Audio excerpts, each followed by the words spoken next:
Hey folks, Michael McGee. I'm here in my tractor shed right now, and we're getting ready, kind of building up for another tornadic evening episode that could last as many as 2 days, 3 days. It's been almost every weekend for the last month or two.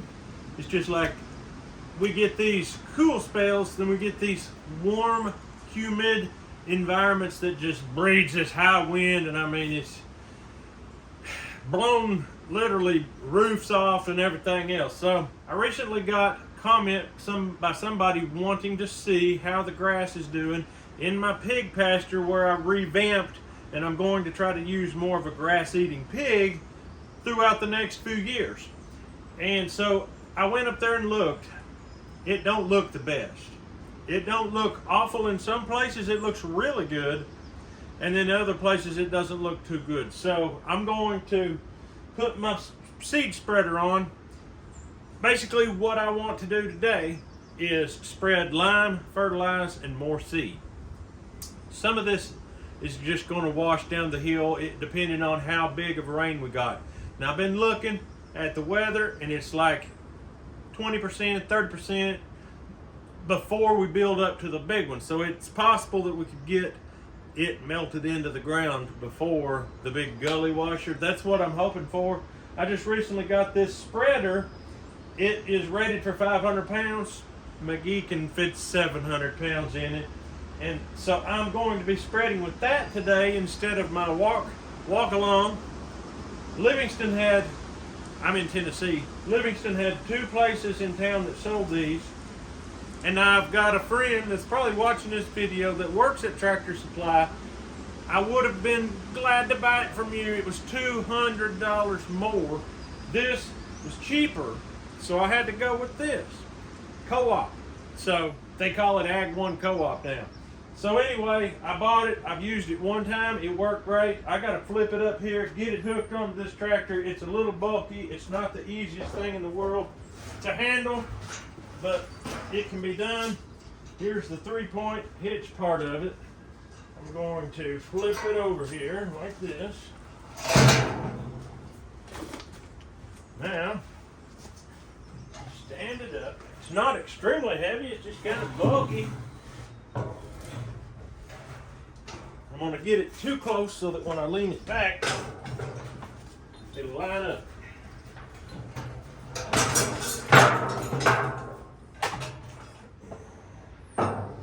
Let's just take a peek. Maybe I can drop them a little bit.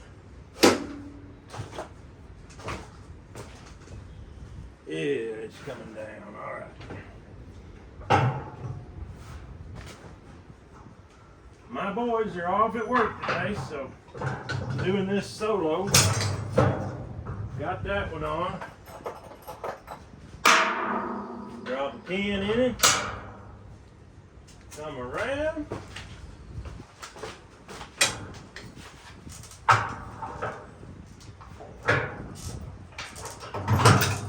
If you've ever hooked a lot of equipment up by yourself, you know, not the easiest thing in the world to do.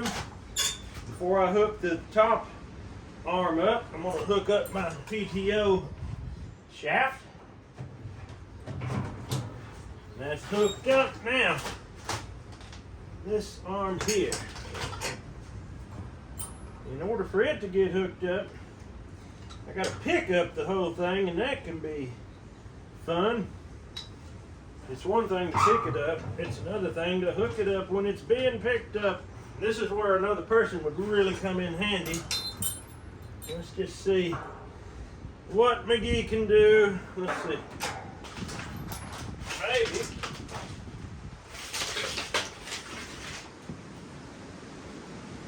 Maybe I can slide a piece of wood in here.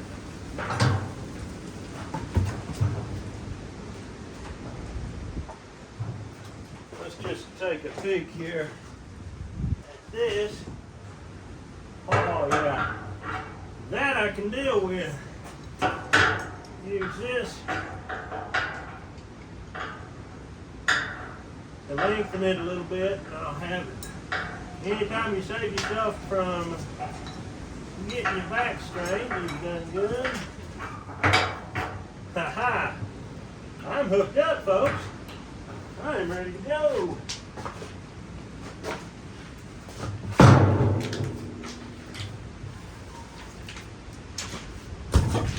All I like's putting in my side control pins so that it don't wobble back and forth.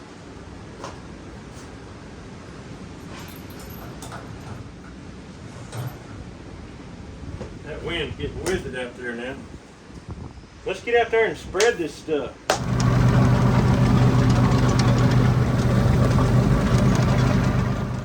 All right, I've got it up here. I've got my seed up here. Actually, one bag of seed. I've got 6 bags of pelletized lime because I believe the way the pigs rooted this up in this red soil, really need to lime it. And I got some 6-12-12. As you know, I like to raise crimson clover and make my nitrogen as natural as possible. But in a situation like this, it's either very poor condition, very bad outcome, or throw some fertilizer on it. McGee's gonna throw some fertilizer on it. So, you recently met Elisa. She was with us butchering, and we also put greenhouse plastic on for her up at her business called the Livingston Garden Center. That's where I got all of this. This is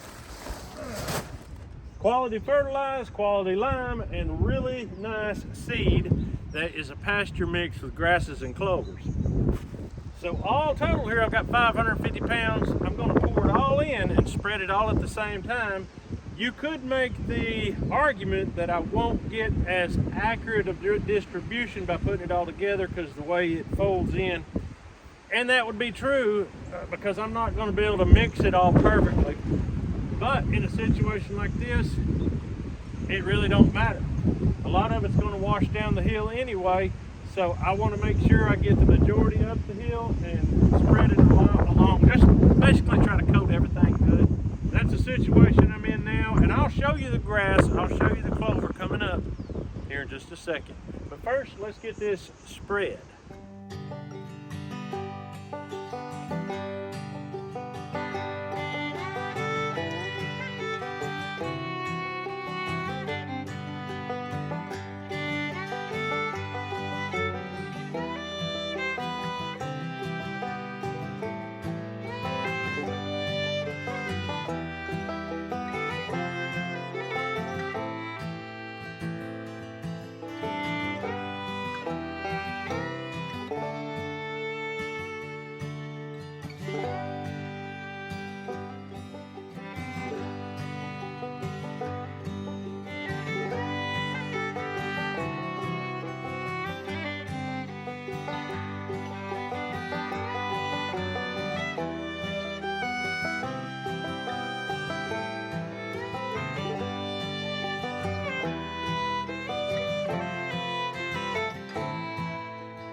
All you gotta do is turn on your PTO, start spinning.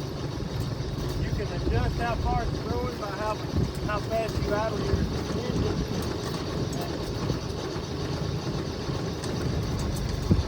Raise this baby up where I can reach this, drop this down, just like that.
predominantly spreading the center because that's where it's not going to wash out as much, and that's where I've got most of my grass and clover coming up.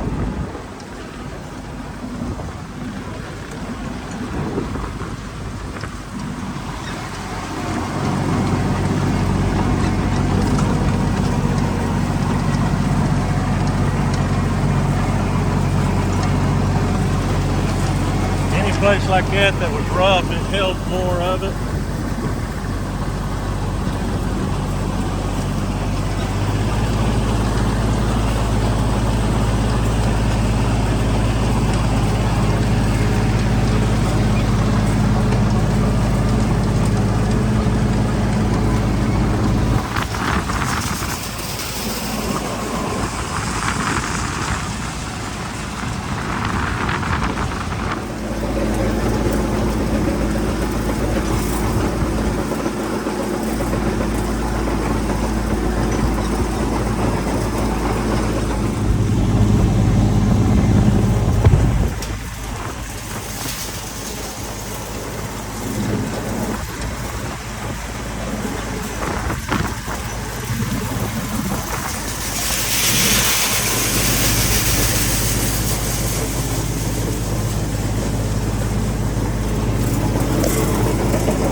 As you can see, 550 pounds spreads very nicely and easily with very little sweat if you are on that tractor doing that. So that helps. I think that the scale in which I spread seed and stuff like that is enough to where it justifies having the bigger spreader. If you're interested in one, I just found one on Amazon. I threw it down in the descriptions of this video. I put it under the Solo hand crank spreader, seed spreader. It's where you can find it easy enough. If you want one, you can grab it there. This here is growing pretty good. Now what you see mostly is what stands out at you. It's curly dock. This is not anything I planted. This is a weed. But if I was to choose a weed to grow here amongst my grass and my clover, this would be the one, because it's not extremely bad to grow out and just shade everything out. Plus, it has a very large taproot that's going down in the ground holding this soil. Not a bad thing. Will the pigs eat it? I don't know. They obviously didn't dig up and eat all the roots. That's a good thing. Also, when the huge rain and downpour hits, these leaves help break up a lot of that initial force, helping to control erosion. So right here in this area where all that is, very little erosion. And I can see in there tons of clover and grass coming up. I'm pretty happy about it. I think it's just a matter of time when the rain comes, when the lime and the fertilizer disperse into that soil. I think we're going to have some good grass.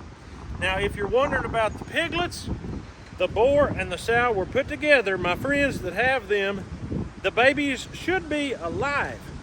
They're not born yet, but living and born has nothing to do with each other, thankfully, because if they're not living, they can't be born. So that's just a fact of life.